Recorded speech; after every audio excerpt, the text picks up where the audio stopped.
Okay.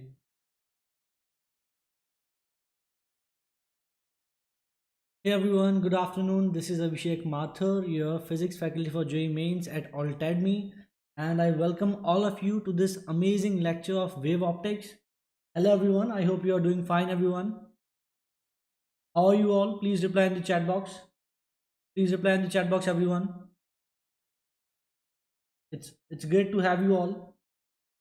Manav, Patel Om, I welcome all of you. I welcome all of you to this amazing lecture of wave optics. And today is our third class of wave optics, and we will be discussing certain cases of Young's double slit experiment. We have discussed the basics of Young's double slit experiment in the last lecture, and from there on we will be continuing today's lecture of wave optics 3. All right. So can you please rate the quality of broadcast from 1 to 10? Can you please rate the quality of the broadcast, 10 being the best and 1 being the worst? All right, great everyone. It's great to have you all. Om Patel, Manav. All right. So I hope your preparation is going fine. I hope your preparation is going amazing actually. I hope you guys are studying hard at your home and giving your 110% because I want all of you to, succeed in your life and give you 100% in the exam so that you can get the college of your choice. Great. All right. Let's move forward. So this is a brief introduction about myself. I'm Abhishek Mathur. I'm passed out from DTU. I completed my mechanical engineering from there, and since then I've been teaching in a very renowned institute for around 4 years, and I have taught more than 2.5 thousand students successfully. And I absolutely love physics, and I love my subject physics, and that's the very purpose why I'm here to teach you guys physics, and I hope I can make you fall in love with this subject. All right. So this is a current topic which is going on, wave optics 3. So we have been discussing about the wave optics in the last two lectures of ours, and we will continue with the same topic. In the previous topics we have discussed what is interference, all right, and then two cases of interference, constructive interference and destructive interference, and thereafter we have discussed the Young's double slit experiment. What does it shows? It shows that when light from two coherent sources interferes, it forms a sustained pattern on the screen. All right. And to see that sustained pattern, it is really very important that the sources which we have are coherent. So for for the pattern to be sustained, if you want to see that pattern, then the sources must be coherent, and this is something which we have discussed in the last lecture. So today we will continue from where we left in the last lecture, and we will be talking about what will happen if the whole setup of Young's double slit experiment is immersed in a medium. All right, what will happen if we will immerse the whole setup in a medium? So this is our case which we have to discuss today. This is our case. So you know that we have discussed about this pattern. What is the setup? Setup consists of two slits, one screen. All right. So in previous lecture we have seen that fringe width, fringe width,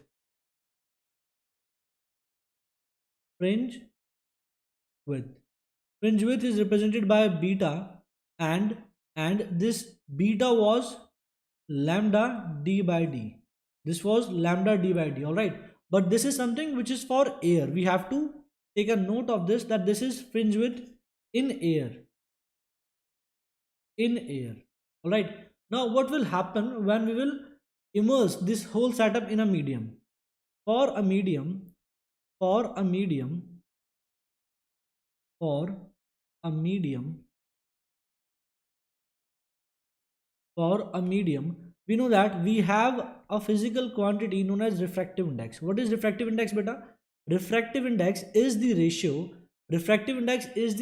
of wavelength in air to the ratio of divided by wavelength in medium. This is wavelength in air and this is wavelength in medium. All right, this is wavelength in air, and then this is wavelength in medium. All right, so what we will do is we will represent wavelength in air by lambda. We will represent wavelength in air by lambda, and wavelength in medium by lambda dash, by lambda dash. So in medium wavelength is going to be what? Lambda by mu. Right, so this is the value of wavelength. This is the value of wavelength in a medium. This is the value of wavelength in a medium. All right, now to find the fringe width, we have to replace lambda by lambda dash. This will become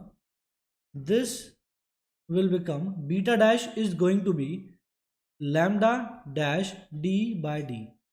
See, what we are doing is we are not changing the separation between the slits and the separation between slits and the screen. This is something which is constant. All right, the only difference which will be introduced will be the change of wavelength. All right, so lambda dash is lambda by mu. Simply put the value. Beta dash is going to be lambda d by d into mu. So beta dash is essentially beta by mu. Beta dash is essentially beta by mu. All right. So what does it mean? It means that the fringe has been compressed, or we can say that the whole setup is somewhat shrinked. All right, because we know that what is mu? Refractive index. Mu is greater than 1. Mu is greater than 1 always. It means that beta dash is less than beta.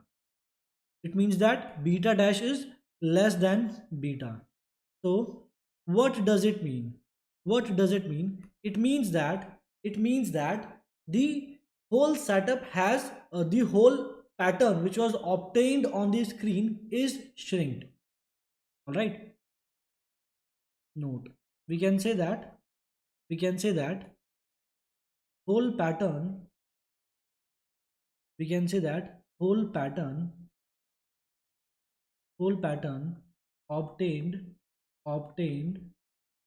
on the screen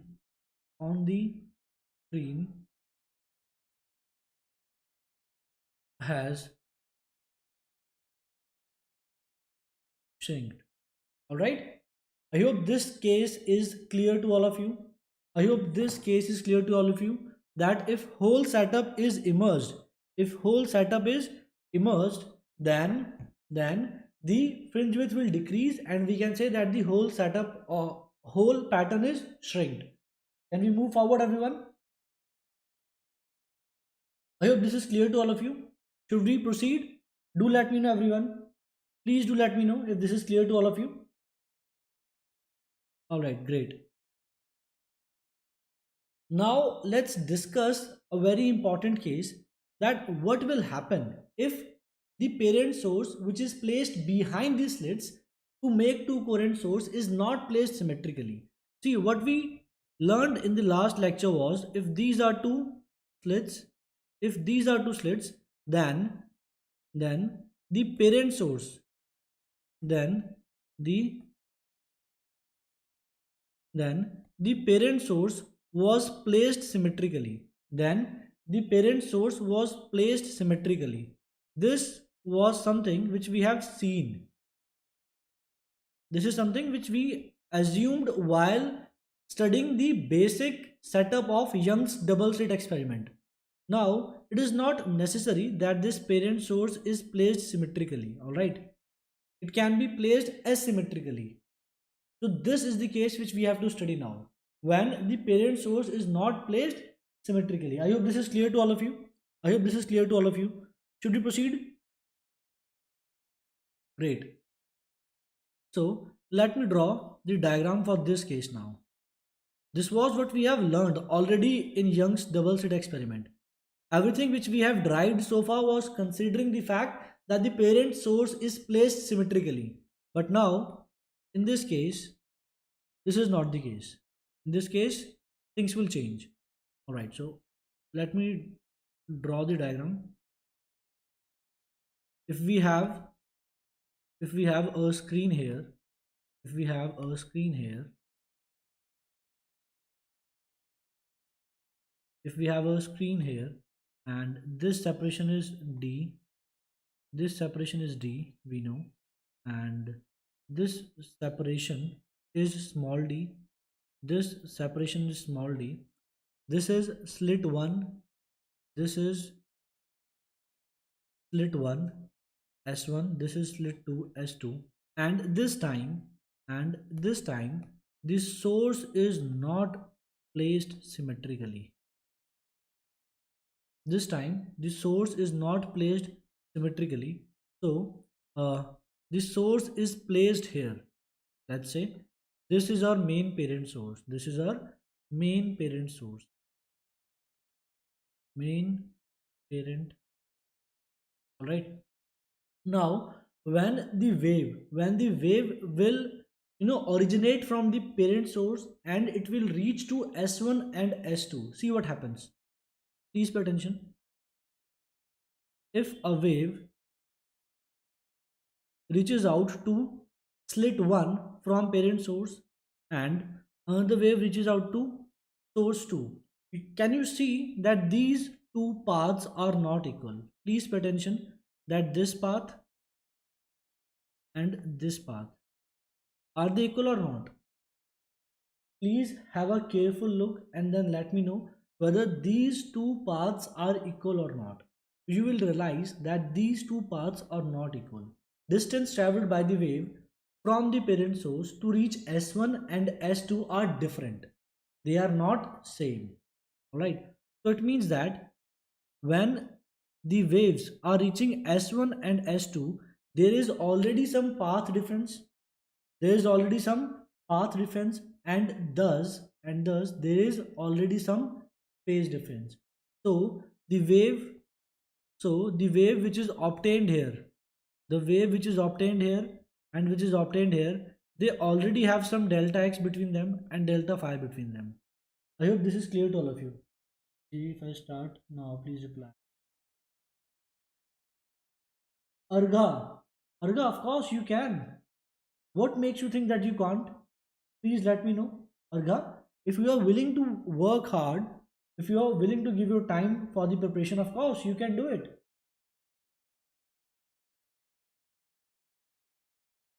Am I audible to you? Arga, please reply. Arga Kundu. Alright, great. So there is already some phase difference between the wave available at S1 and S2. Alright, great. Now from S1 and S2, let's consider a point where these waves are meeting. Let's consider this point. Just give me a minute.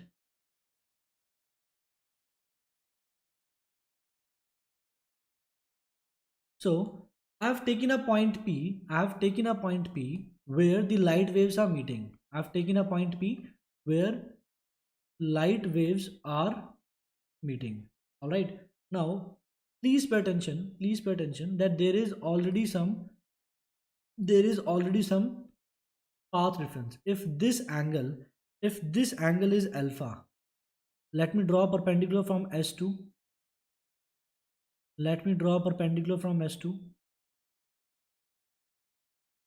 So please note it carefully. If this angle is alpha, all right, and again let me draw a perpendicular from S1.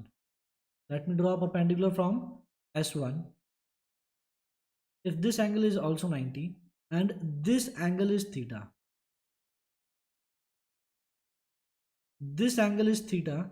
and this angle is alpha. All right. So we will see that we have already seen that the path difference when the two waves are going towards the screen from S1 and S2 is d sine theta. So the path difference in this region, the path difference in this region is d sine theta. But in this case, we have to also consider that there is some path difference. There is some path difference because the parent source is placed asymmetrically. All right, this path difference is something which is extra compared to our previous cases. All right, so this is something which makes this case, otherwise there is no need to study this case. That's the only point. All right, so we will say that we will say that central maxima, we will say that central central maxima central maxima will will not be will not be obtained will not be obtained at central maxima will not be obtained at the center of the screen. Why so? Why so, beta? Because if I take one light ray from S1 and other light wave, sorry, if I take one wave from S1 and other wave from S2, they won't have some path difference. There is no path difference between them, right? But from the back side, they are having some path difference. Please remember that for central maxima, for for central maxima, for central maxima, delta x has to be 0. Path difference has to be 0. Alright. So if I am considering these two light waves, you might say that the path difference is 0. But path difference is 0 in this case only. But from the back, from the parent source, there is some path difference. This is the extra path. This is the extra path traveled by wave from S1. Alright. So let me write down the value of path difference.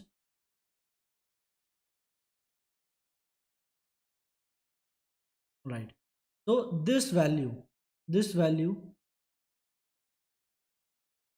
so this value is d sine alpha, and this value is d sine theta, and this value is d sine theta. All right.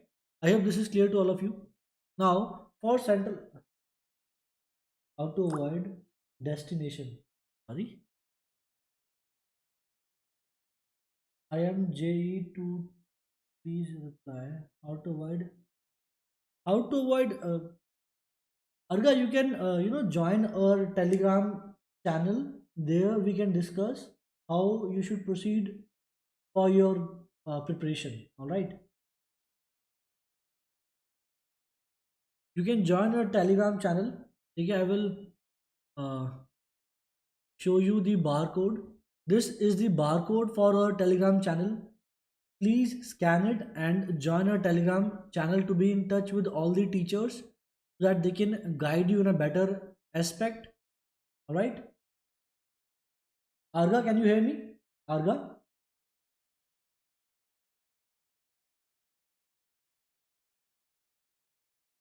All right, let's come back here.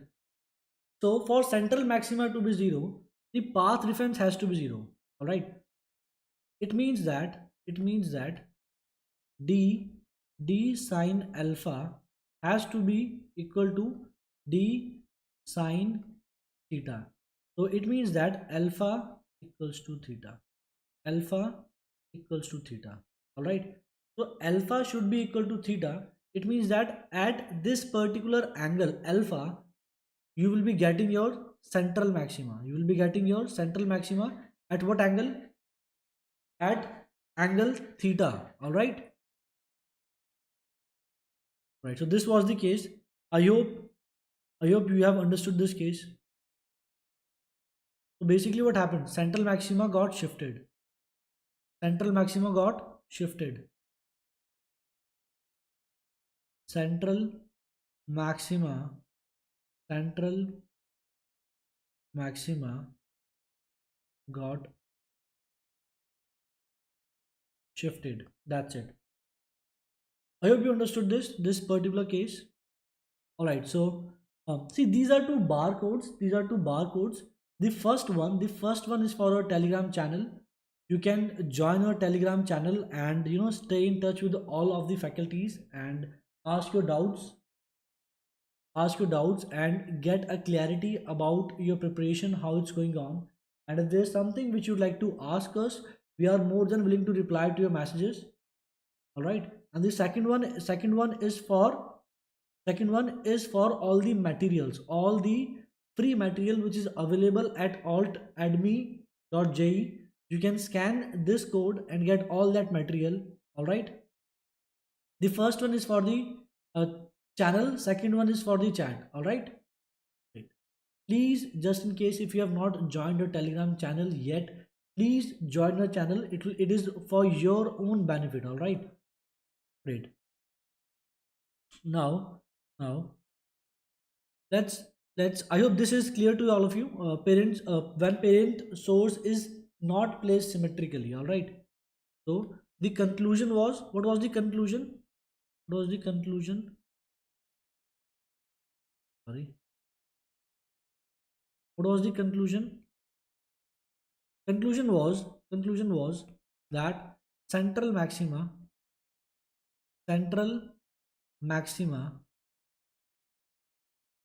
is shifted is shifted. And I think this is something which is pretty much evident from the diagram itself.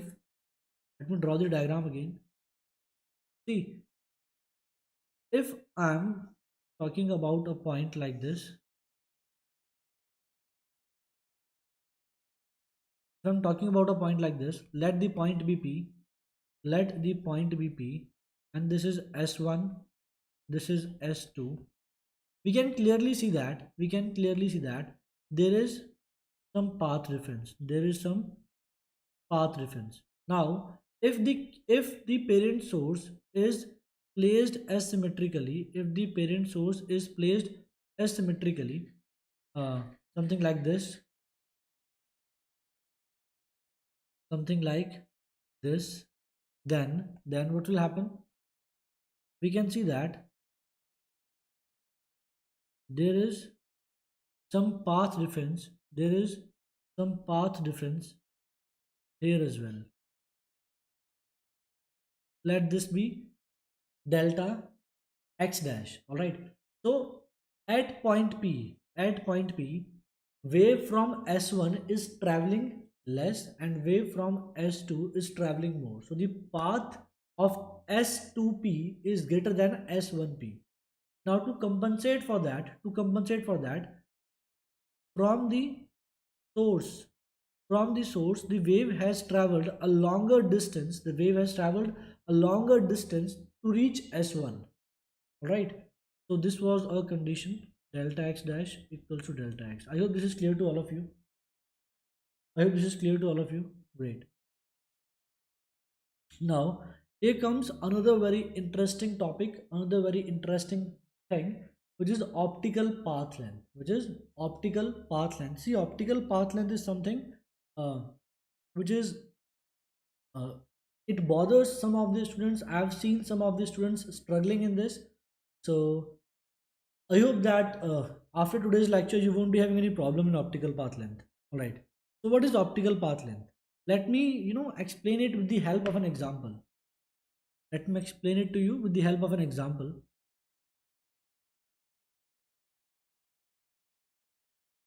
The help of an example. Right. Suppose you have a medium or air.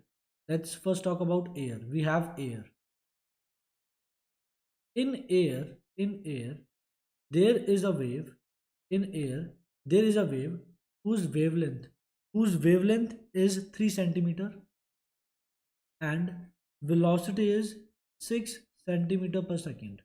Now, when this wave will propagate, now when this wave will propagate, please pay attention. In 2 seconds, in in 2 seconds, in 2 seconds how much distance they have covered. If this was the source and this is the place where two waves or two wavelengths are covered, please pay attention. In 1 second, in 1 second it is moving 6, in 1 second it is moving 6 centimeter. It means that this separation is, it means that this separation is 6 centimeter. This separation is 6 centimeter and it is equals to 2 times lambda. I hope this is clear to all of you. I hope this is clear to all of you. Now please pay attention. Please pay attention. What will be the phase difference? What will be the phase difference or phase? Or phase? It is going to be 2 pi by lambda into the path traveled. What is the path traveled? What is the path traveled, everyone? The path traveled is 6 centimeter. The path traveled is what? Path traveled is 6 centimeter. When we will use the value of lambda, when we will use the value of lambda, what is the value of lambda? 3. Alright, and this is 6. So delta phi is coming out to be 4 pi. So delta phi is coming out to be how much? 4 pi. Is this clear to all of you?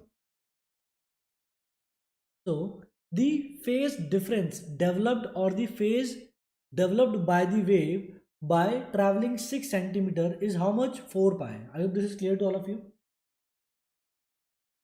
The phase difference developed by the wave in traveling 6 centimeter is what? 4 pi. Alright. Now let's consider a medium. Now let's consider a medium. This is a medium. This is a medium whose refractive index is 3 by 2. Whose refractive index is what? 3 by 2. See, if refractive index is 3 by 2 now, if refractive index is 3 by 2, what will be its wavelength? In this medium, wavelength is going to be what? Please pay attention. Wavelength is going to be actual wavelength in air divided by refractive index. So 3 divided by 3 by 2 is going to be 2 centimeter. So wavelength is 2 centimeter. And similarly when we talk about velocity is going to be 6 divided by 3 by 2 is going to be 4 centimeter per second. I hope this is clear to all of you. I hope your concepts of refractive index are clear and you can deal with refractive index. Alright. Amazing. Now please pay attention. Please pay attention, everyone, that when we are talking about the same wave in the medium, in 1 second, it will cover 4 centimeter. In 1 second it will cover 4 centimeter. So this is 4 centimeter from here to here. This is 4 centimeter. This is how much? This is 4 centimeter. Alright. Now again let's try to find out the phase difference. The phase difference is what? The phase difference is 2 pi by lambda. 2 pi by lambda. What is lambda here? 2. And what is the distance covered in 1 second? Is 4. So phase difference is coming out to be, delta phi is coming out to be 4 pi. Delta phi is coming out to be 4 pi. Alright. See, this is something which we have to understand, and this is something on which we have to emphasize. When the wave travels 6 centimeter in air, it develops a phase difference of 4 pi.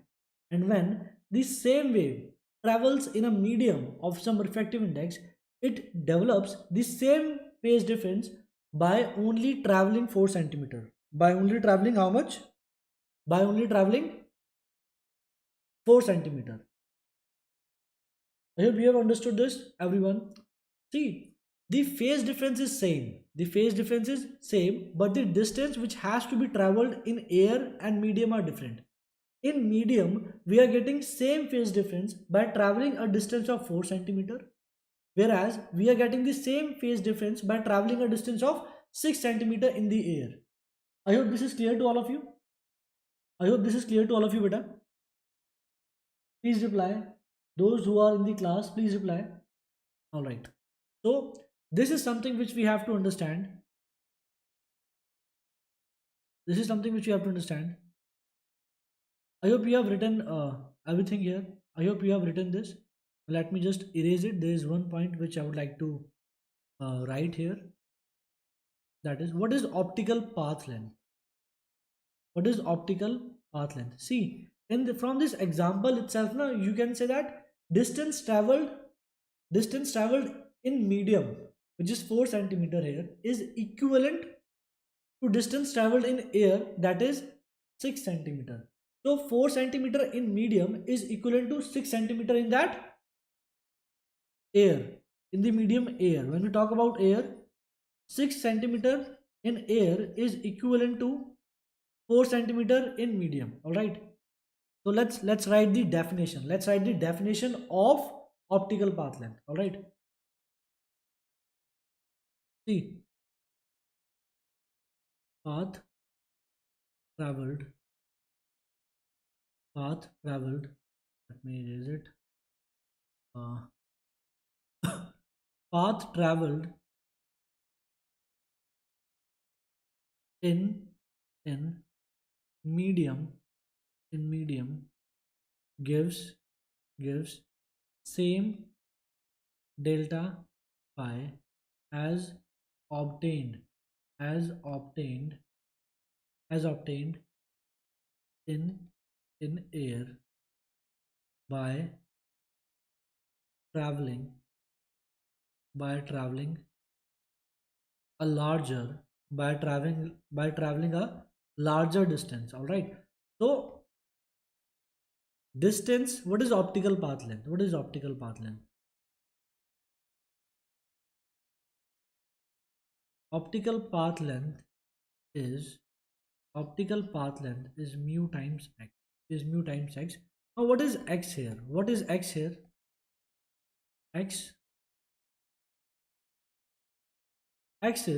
X is distance traveled in medium. Distance traveled distance traveled in medium of of refractive index mu. All right. So distance traveled in medium x, this x in medium will give same phase difference as given by the wave when it was traveling in air. All right. So phase difference developed in x in medium is equivalent to phase difference developed by traveling mu x in air. So basically distance traveled in x in medium is equivalent to mu x distance traveled in air. I hope I made my point clear and you guys have understood what is meant by optical path length. Is this clear to all of you? It is clear to all of you? Please do let me know, everyone. Distance x distance is in medium is equivalent to mu x in air. All right. Now what will happen? Now what will happen? If we place a slab of thickness t in front of a slit, what will happen? See, let me draw a basic diagram which we have learned in the last lecture. The basic diagram is something like this. So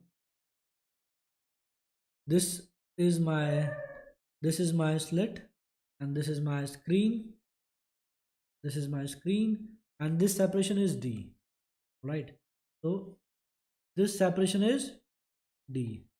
Now what used to happen was for central maxima path difference used to be 0. For central maxima path difference used to be 0 if I take two waves, from one from S1 the other from S2, and they meet at this point. and they meet at this point to give central maxima. Sorry. And they meet at this point to give central maxima. Why this is central maxima? Because because this length is equivalent to this length. Both these lengths are equal. Because both these lengths are equal, path difference is 0, and this was my central maxima. This was my central maxima. Now in this case, what we will do, we will introduce, in this case what is going to be different, we will simply introduce a slab. We will introduce a slab. This is a slab which is inserted or placed in front of one of the slits, and its thickness is t. Its thickness is t and refractive index is mu. All right, thickness is t and refractive index is mu. Now, please pay attention. Please pay attention. See, still you might say that that these two paths are equal. These two paths, this path and this path, you might say that these two paths still appear to be same, and I will agree with you that these two paths are same geometrically. These two paths are same geometrically because see, when we have inserted, this slab, when the wave will travel t, in the medium, when the wave will travel t in the medium in air, it must have traveled mu t. This is something which we have learned previously. This was the reason why we discussed optical path length. All right, a wave traveling t in a slab is equivalent to a wave traveling mu t into air, right? So you might say that light has traveled t here. Yes, light has traveled t, but in terms of phase, this t is equivalent to mu t in air. So if it is traveling T in the slab, it is traveling mu T in air. They both are equal. Alright. Here the wave is traveling T in air, and in this case it is traveling in a medium of refractive index mu. So they can't be equal. Alright. So geometrically you might say that path is still same, but that's not the case. I hope I have clearly made you understood what is happening here. Alright. Great. Great everyone.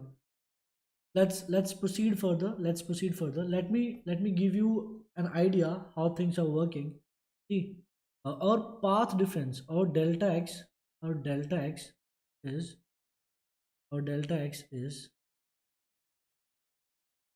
s2p minus s1p, and earlier it used to be d sine theta. This was d sine theta. D sine theta was the path difference. What was d sine theta? It was the path difference initially, what we have learned in our previous lectures.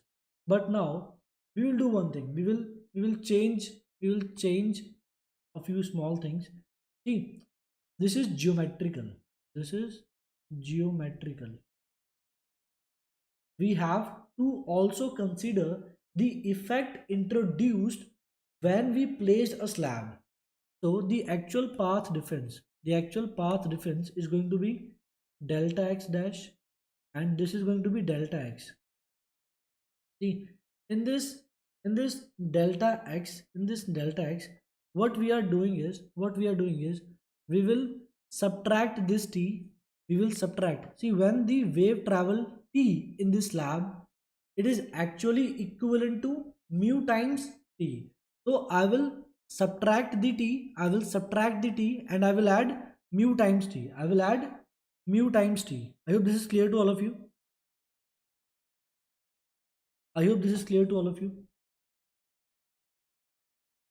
Let me draw another diagram just in case if I want to make things more easier for you. See, the slab is actually very thin. The slab is actually very thin. The diagram which I am drawing here is only for your understanding, all right? It is not that thin. It is not this thick. It is very thin. This is T. So, so if a wave, if a wave travels like this, if a wave travels like this, because it is very thin, because it is very thin, just give me a minute. I'm so sorry. Just put it on silent. Beg your pardon, everyone. All right. So what I will do is I will consider this as T because it is very thin. It is very thin. That's why this can also be considered as T. Now replace this T. See what we have done is in delta x, this T is already considered. So what we have to do is we have to take out this T, we have to subtract this T and then add the actual value and then add the actual value. So it is going to be what? We have to subtract the T and add the actual value, which is mu T. Traveling traveling T in the slab is equivalent to traveling mu T in air. So we have taken the T and then added the actual value. So what is it going to be? So this is going to be this is going to be this is going to be delta x plus T bracket mu minus 1. So this is the formula for path difference. So this is the formula for path difference when we talk about inserting a slab.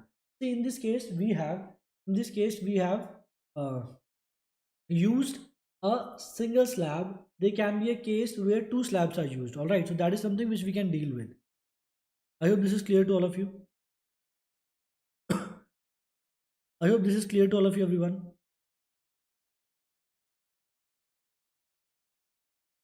Should we proceed further? If this is clear to all of you, if this is clear to all of you, should we proceed further, everyone? All right, great, great.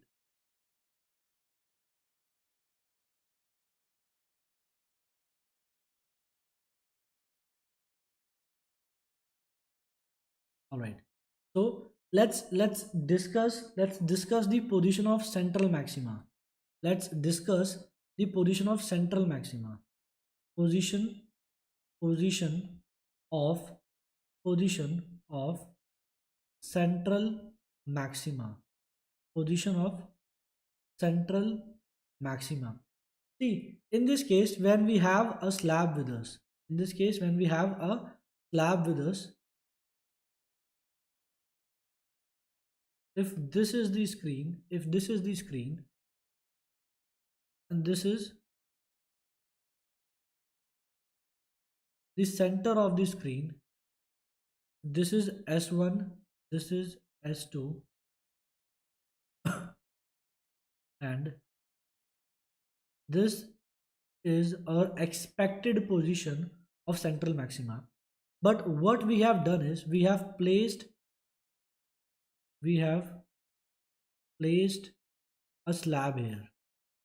We have placed a slab of thickness T. We have placed a slab of thickness T and refractive index mu here. So you might say that this was the position of central maxima earlier, but this is not the position of central maxima now. Why? Why? What happened? What happened? What changed? See, what has changed is that this wave, this wave is actually traveling more. Geometrically, you might say that both are same, but no, this wave is traveling more because instead of t, the path is mu t and value of mu is greater than 1. Alright, so this lower wave is traveling more. Thus, to compensate that, the wave from source 1 has to travel more. Alright, let me write down here. Let me write down here. Wave, wave from wave from S2 is having is having is having more phase or delta x than S1, right? To compensate to compensate for that wave wave from S1 must travel more. See, at the central point, wave from S2 is already traveling more. Alright. So the wave from S1 has to travel more. Now, to travel more, in which direction should we go? We should go upwards or we should go downwards? We want the wave, we want the wave from S1 to cover more distance. Alright. It means that it means that we have to it means that we have to go downwards. We have to go downwards. This is going to be central maxima. This is a central maxima, right? Because at the center, wave from S2 is already ahead. So to make delta x equals to 0, wave from S1 has to travel geometrically more, right? So we know that delta x dash equals to delta x plus t, sorry, plus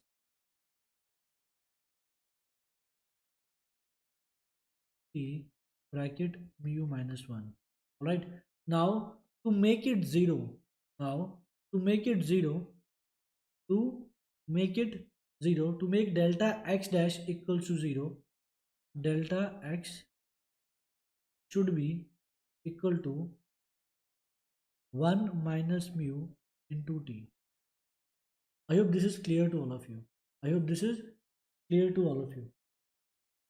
Alright, so this was the case when we inserted this was the case when we inserted a slab in front of what, in front of one of the slits.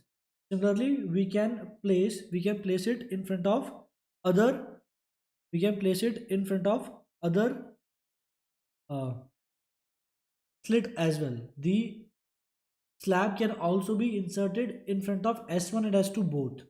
All right,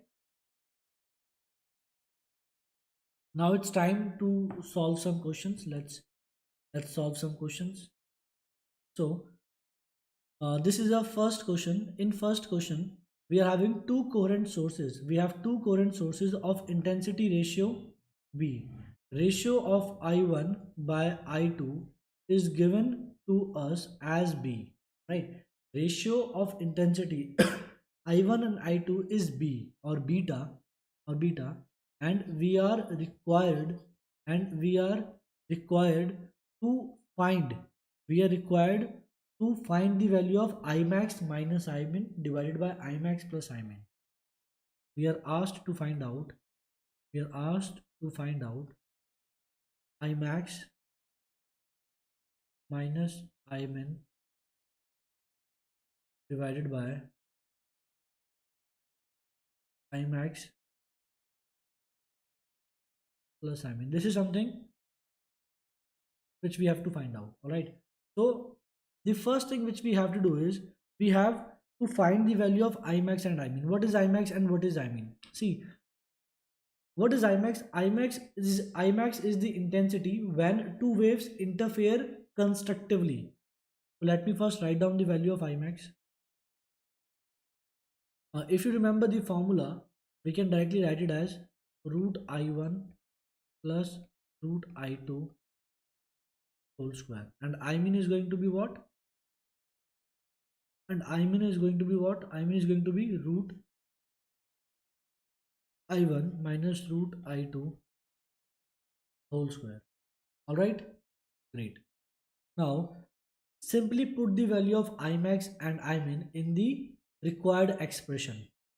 So Imax minus Imin divided by Imax plus Imin is equal to square this, and we will get I1 plus I2 plus 2 times root I1 I2 and uh, minus minus we will find the value of I min. I min is going to be what? I min is going to be root I1 plus root I2 minus 2 times root I1 I2, all right, divided by I max plus I min. Put the value of I max and I min. I1 plus I2 plus 2 times root I1 I2 plus root plus root I1 plus root I2 minus 2 times root I1 I2. I hope this is clear to all of you. I hope this is clear to all of you. Alright. Now in the numerator you can simply see that these terms are going to get cancelled. So in numerator what's going to remain is 4 root I1 I2 divided by, in the denominator, in the, oh sorry, this is not root, I'm sorry, this is not root. When we will square this, root will disappear and we are left with 2 times I1 plus I2.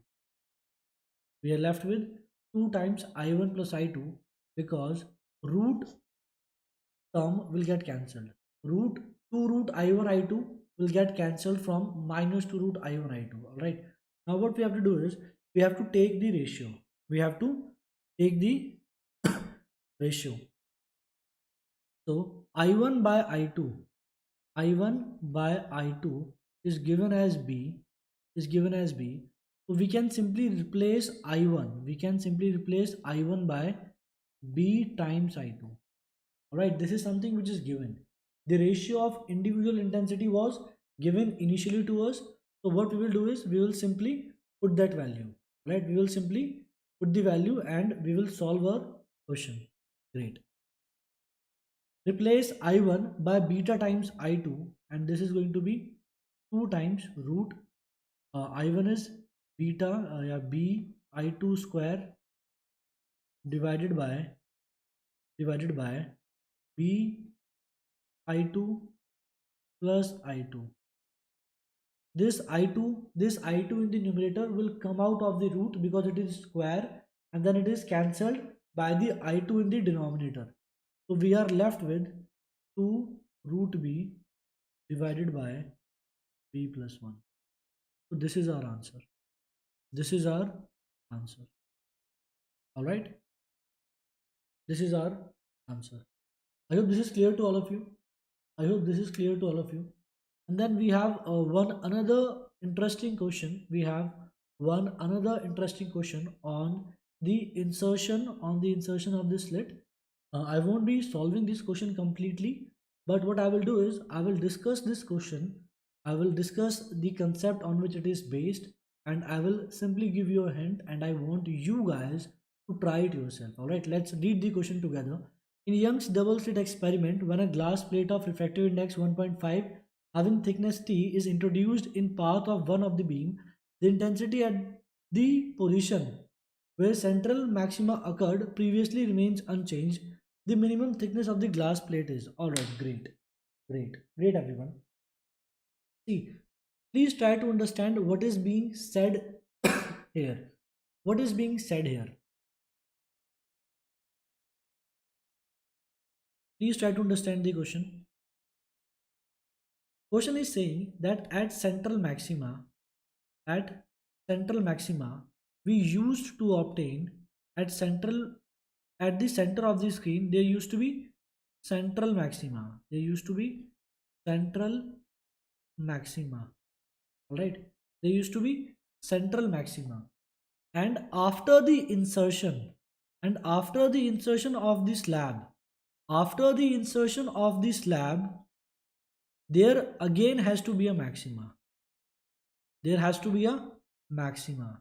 When we are introducing the slab, then also at the center of the screen, we must obtain a maxima. All right. So we know that delta x dash equals to delta x plus t bracket mu minus 1. So since we are talking about the point at the center, since we are talking about the point at the center, this term is going to be 0. Geometrical path difference is going to be 0 for the central maxima. All right. Now they want what should be the minimum thickness, what should be the minimum thickness, what should be the minimum value of this so that you get a maxima. Now for maxima delta x dash must be n times lambda. It must be n times lambda. All right. Now please note that delta x delta x dash can't be equal to 0. Delta x dash can't be equal to 0. It means n can't be equal to 0. Why it can't be equal to 0? Why it can't be 0, beta? Because delta x dash equals to 0 represents central maxima. Right? We are not interested in the central maxima. We are talking about the position where central maxima used to occur in previous cases. In normal cases, all right, Tejas, uh, it's fine. Please watch the lecture from the beginning. Delta x dash can't be equal to 0 because delta x dash equals to 0 is the condition for central maxima, which was shifted. In this case, there has to be a maxima at the previous central maxima. The central position of the screen must have a maxima. All right. So n lambda is going to be t bracket mu minus 1. So t is going to be n times lambda divided by mu minus 1. See, this mu is something which is fixed. This mu is something which is fixed, and its value is 1.5. Its value is 1.5. So n lambda divided by 0.5. 1.5 minus 1 is going to be 0.5. Now the minimum value of n, it can't be 0, so it has to be 1. So let me write it here. So t is going to be 1 lambda divided by 1 by 2. So t equals to 2 lambda. I hope this is clear to all of you. All right, so this was the last question of the class, and instead of giving you a hint, it seems like I have solved the whole question myself. All right. Not a big deal. All right, so just in case if you have not subscribed our YouTube channel, I would like to request you that please go ahead and click that subscribe button and subscribe to our YouTube channel Altedemy. And we are working so hard. We are always trying to provide you a lot of quality content for free, and there are a lot of more than 130 free lectures available on the YouTube. You can always go ahead and check those lectures out, and you can give us your precious feedback. We would like to hear back from all of you. So please subscribe. Please click on that subscribe button and watch all the lectures for free which we have uploaded on YouTube. And we have free webinars like this. Which you can always attend and gain something out of it. And let me give you a brief introduction about the course which we guys have. We have such an amazing course. For you guys. This is previous data. We have more than 130 plus classes available on YouTube. You can always go ahead and check those out.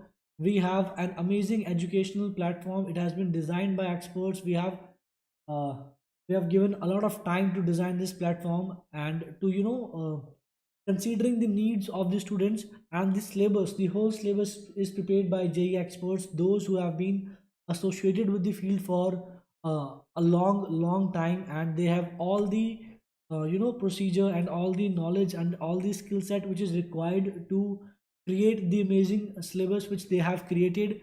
And we guys work on flipped classroom method just in case, and I really hope that you guys join classroom program, and when you will join us you will realize that all the material is provided beforehand, so that you can go through the material and check out the content before the class, and get a brief idea about what we will be discussing in the lecture, and get a brief idea of it. And by doing that you guys will be able to absorb more from the live lectures. All right, we have amazing doubt solving sessions in which all your doubts will be cleared.